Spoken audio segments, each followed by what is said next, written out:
warahmatullahi wabarakatuh. Perkenalkan, saya Filda Nurhayani dengan NIM 2407373. Nah, di video kali ini saya akan mempresentasikan tugas besar ekonomi teknik yang telah saya kerjakan. Nah, yang pertama kita masuk ke studi kasus. Studi kasus, sebuah bengkel yang akan dibuka membutuhkan mesin dan peralatan dengan biaya investasi sebesar 240 juta. Biaya operasional diperkirakan 24 juta, biaya maintenance diperkirakan 73 juta pada tahun pertama dan meningkat sebesar 750.000 setiap tahunnya. Pendapatan diharapkan sebesar 773 juta setiap tahun. Pada tahun kelima, dilakukan overhaul yang menghabiskan biaya 73 juta. Pada tahun ke-7 dan tahun ke-14 diperoleh lumsum dengan nilai yang sama sebesar 150 juta. Investasi ini diperkirakan dapat berjalan selama 20 tahun. Dengan perkiraan pada akhir investasi ini terdapat nilai sisa yaitu 60 juta rupiah dengan tingkat suku bunga 7%. Gunakan present worth analysis dan annual cash flow analysis untuk menilai kelayakan dari investasi tersebut. Nah, sebelum kita menilai kelayakan dengan menggunakan present worth analysis dan annual cash flow analysis, kita perlu mengetahui terlebih dahulu setiap parameter yang ada di dalam studi kasus ini. Nah, kita akan coba untuk cari satu persatu dulu parameternya. Eh, nah, jadi di sebuah bengkel itu membutuhkan mesin dan peralatan dengan biaya investasi sebesar 240 juta. Nah, biaya investasi ini merupakan investasi awal pada tahun sekarang. Nah, ini bisa dilambangkan dengan I besar. Selanjutnya, itu biaya operasional yang diperkirakan 24 juta rupiah. Nah, biaya operasional ini bisa kita lambangkan dengan AC. Selanjutnya ada biaya maintenance yang diperkirakan 73 juta rupiah dan pada tahun pertama dan juga meningkat sebesar 750.000. Biaya maintenance ini bisa kita lambangkan dengan AM, sedangkan peningkatannya di tahun kedua itu kita bisa lambangkan ia dengan GM karena dia merupakan gradien dari biaya maintenance tersebut. Selanjutnya itu ada pendapatan yang diharapkan oleh investor sebesar 773 juta rupiah yang bisa kita lambangkan dengan AB. Selanjutnya itu ada pada tahun kelimanya itu terjadi overhaul, dilakukannya overhaul yang menghabiskan biaya 73 juta rupiah. Nah, overhaul pada tahun kelima ini bisa kita lambangkan dengan OH5.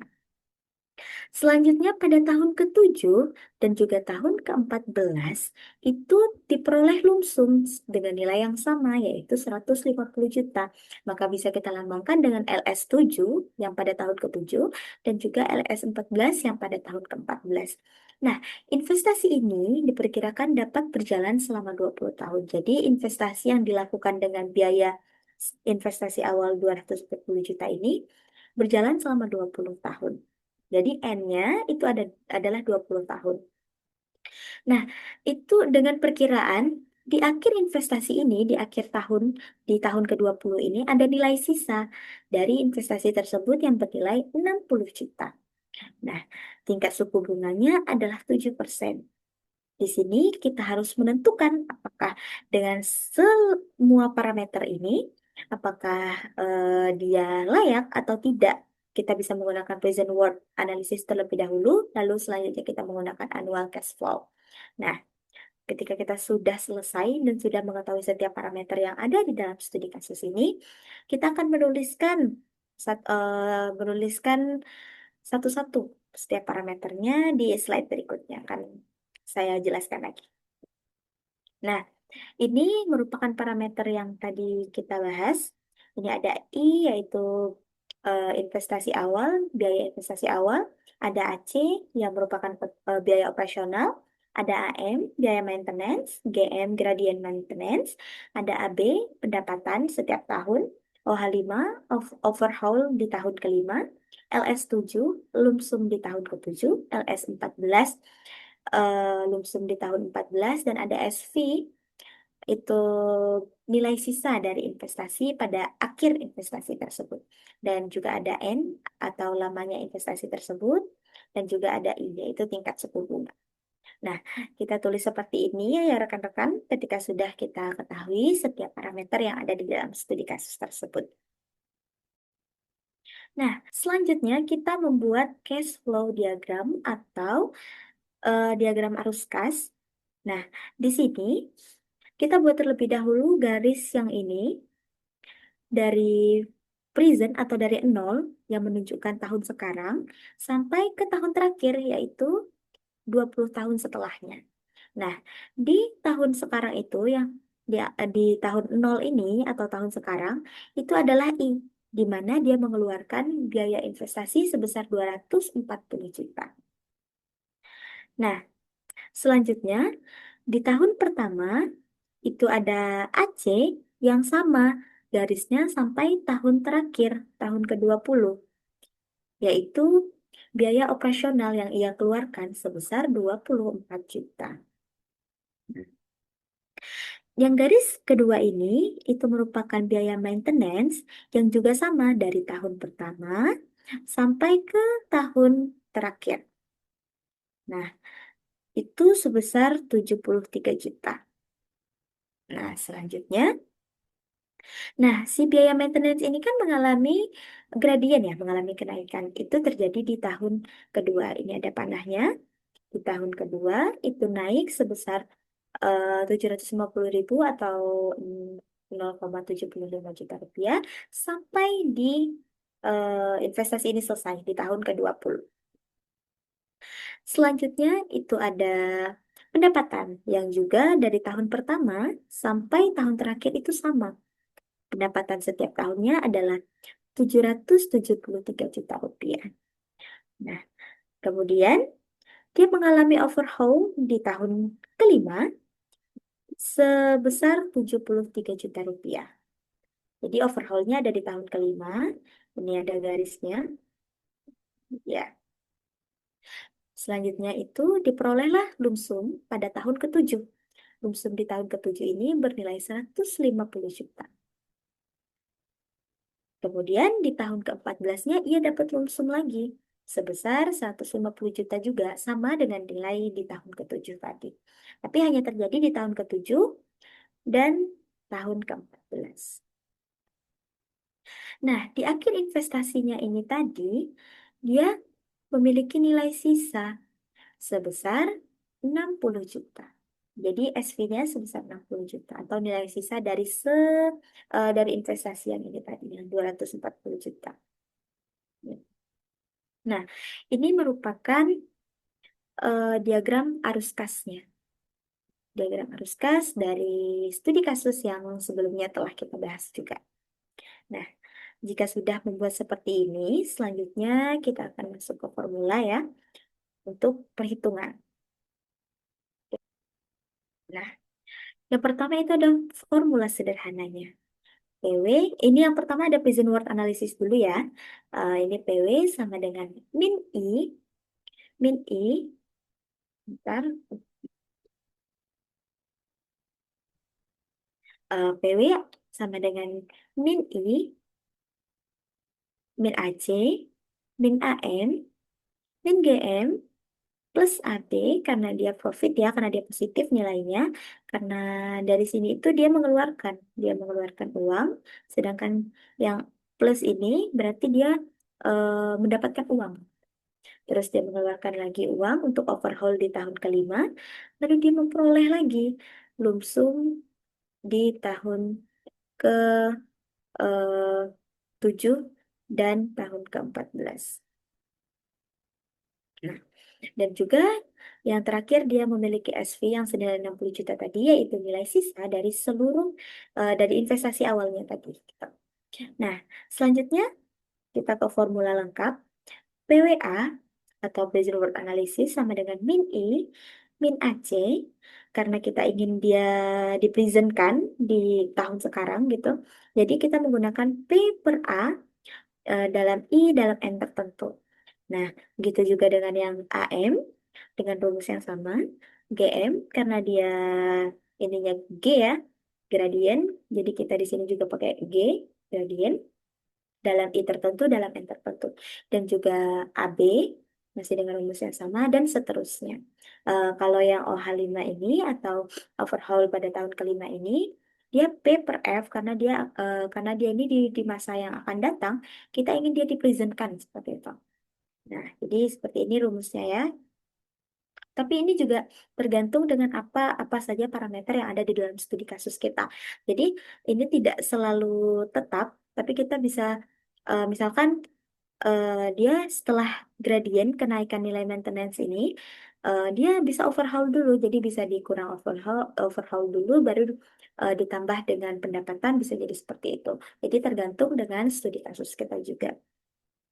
Nah, selanjutnya kita mulai memasukkan nilai. Jadi ini kita bisa cari tabel bunga ya, seperti P per A di 7% 20. Itu bisa kita lihat di tabel bunga. Ini kita bisa lihat di tabel bunga juga. Ini semua ada di tabel bunga ya teman-teman. Kita cukup dengan teliti saja untuk menentukan nilai-nilai dari P per F, P per G. Selanjutnya itu kita langsung masuk ke nilai yang sudah kita converse ke tabel bunga. Jadi seperti ini ya. Jadi P per A dari 7% 20 ini adalah 10,594. Nah, ini adalah nilai dari P per A 7% 20. Dan ini juga nilai dari P per G. Ini berdasarkan tabel bunga. Nah, setelah kita lakukan perhitungan, setelah kita masukkan seluruh nilainya, yang dari tabel bunga, yang dari rumus ini kita converse ke tabel bunga. Setelah jadi seperti ini, kita lakukan perhitungan, mulai dari pengurangan, perkalian, tambahan, dan juga pokoknya kita jumlahkan seluruh ini, kita jumlahkan sampai dia selesai sampai sini. Nah, ketika sudah, diperolehlah nilai present worth-nya. Nah, dari perhitungan ini tadi kita mendapatkan nilai present worth-nya itu 6.978.444. Nah, ini adalah nilai dari present worth dari studi kasus kita tadi. Ini dengan menggunakan present worth. Jadi hasilnya positif ya teman-teman dari perhitungan ini tadi. Nah, jadi kita dapatkanlah hasilnya ini. Oke, selanjutnya kita masuk ke kesimpulan karena sudah kita dapatkan hasilnya dari PWA tadi, dari present worth-nya tadi berdasarkan formula yang sudah ada. Jadi kita langsung masuk ke kesimpulan. Nah, kesimpulannya itu berdasarkan perhitungan di slide sebelumnya atau yang sudah kita bahas sebelumnya, diperolehlah PWA sama dengan 6.978.444. Jadi ini adalah hasil dari PWA dari studi kasus kita.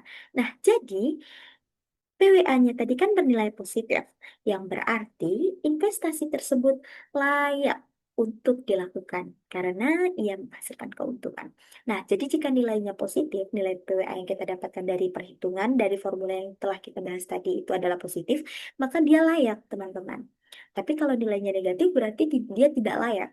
Jadi investasi kita yang di studi kasus sebelumnya itu boleh dilakukan karena dia layak, karena ia menghasilkan keuntungan. Jadi kita tidak mengalami kerugian di investasi tersebut. Gitu. Oke, kita langsung ke annual cost analysis. Yang pertama kita langsung ke formula sederhana. Kenapa di sini saya tidak menggambarkan ulang lagi diagram arus kasnya? Karena sudah ada di slide sebelumnya ya teman-teman. Dan juga sudah saya jelaskan juga apa-apa saja yang ada di sana, garis apa menunjukkan apa gitu. Jadi kita langsung saja masuk ke formula. Untuk dikatnya itu masih sama ya teman-teman. Untuk yang diketahui itu masih sama dengan yang tadi, dan juga diagram arus kasnya juga masih sama dengan yang tadi. Nah, tetapi ada beberapa yang berbeda dari annual equivalent ini. Ada beberapa yang berbeda ya dari formulanya. Kalau formula sederhananya itu masih sama teman-teman. Dia juga bergantung tentang apa-apa saja parameter yang diketahui terlebih dahulu, mana yang duluan dan mana yang terakhir seperti itu. Tapi kalau yang terakhir itu pasti tetap SV ya teman-teman, karena dia adalah nilai sisa dari investasi pada akhir investasi tersebut gitu. Nah, tapi kalau di formula lengkapnya itu si I kita harus menganualkan dia dulu terlebih dahulu. Harus kita anualkan dengan rumus ini. A per P dalam I tertentu dalam N tertentu. Nah, lalu ketika dia sudah anual seperti AC ini, seperti ini, dan juga seperti ini, kita tidak perlu lagi menghitung dia dengan rumus yang seperti ini, karena dia sudah anual. Jadi kita tidak perlu menggunakan rumus lagi untuk mengalihkan dia atau mencari di tabel bunga, karena dia sudah anual. Seperti itu. Jadi kita langsung ke GM. GM ini kita anualkan juga dengan rumus ini. Nah, AB sama seperti AC dan AM tidak perlu karena dia sudah anual, dia sudah seragam.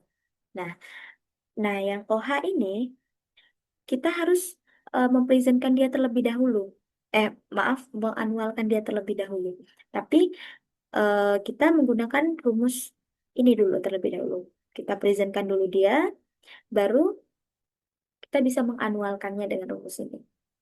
Sama seperti lumsumnya juga dengan rumus yang sama ya, dengan rumus yang sama. Nah, SV-nya itu A per F dalam I tertentu dalam N. Nah, yang mana rumus-rumus ini juga bisa kita tentukan dengan menggunakan tabel bunga ya teman-teman. Nah, lanjut kita masuk ke untuk memasukkan nilai. Ini ada minus 240 juta eh, dikali A per P dalam 7% dalam 20. Tuh. Jadi ini kita bisa tentukan dengan tabel bunga sama seperti yang tadi. Nah, seperti saya sebutkan sebelumnya, kita tidak perlu menghitung lagi ketika dia sudah anual, jadi dia langsung masukkan saja nilainya. 24 juta, 73 juta, 773 juta. Jadi kita langsung masukkan saja, langsung kita jumlahkan saja atau kita kurangkan saja gitu. Jadi setelah kita buat sampai selesai seperti ini, lanjut kita masukkan, kita cari nilai dari tabel bunga dari setiap rumus ini. Setiap rumus ini ya teman-teman. Kita cari nilai dari tabel bunganya. Nah, ketika sudah kita dapatkan nilai-nilai dari tabel bunga tersebut, ini, nah, langsung kita kalikan saja teman-teman. Kita kalikan, kita jumlahkan, kita kurangkan, sehingga kita akan mendapatkan nilai ekuivalennya. Nilai ekuivalen dari annual ekuivalen, maaf, dari studi kasus kita sebelumnya. Nah, ketika sudah kita jumlahkan seluruhnya ini, itu sudah kita jumlahkan, maka dapatlah hasilnya. Ini. AE atau annual equivalent sama dengan 641,081,390 juta. Jadi ini adalah nilai dari AE atau annual equivalent. Setelah kita jumlahkan seluruh parameter-parameter yang tadi, setelah kita gunakan rumus ini dengan formula yang sederhana ini. Tapi perlu diingat juga ya teman-teman, kalau formula sederhananya ini bisa tergantung dengan parameter yang ada di studi kasusnya. Seperti yang saya sebutkan tadi, bisa saja OH5 dulu, lumsum dulu, atau HB-nya dulu, baru LS-nya dulu, baru OH gitu bisa saja. Jadi dia tergantung dengan apa saja parameter yang kita ketahui di studi kasusnya. Oke, karena kita sudah dapatkan hasilnya,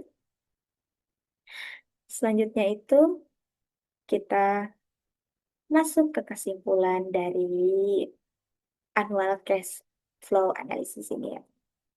Nah, jadi kesimpulannya itu berdasarkan perhitungan di atas diperoleh AE sama dengan 641,081,390 juta per tahun.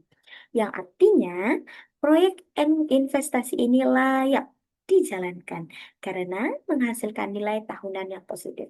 Nah, jadi karena nilai dari AE-nya ini positif, otomatis nilai tahunannya positif juga teman-teman. Jadi dia layak untuk dijalankan karena dia punya nilai yang positif seperti itu. Jadi setiap tahunnya itu kita menghasilkan AE yang positif. Jadi kita tidak mengalami kerugian juga karena nilainya positif ya, kecuali kalau misalnya di sini minus gitu.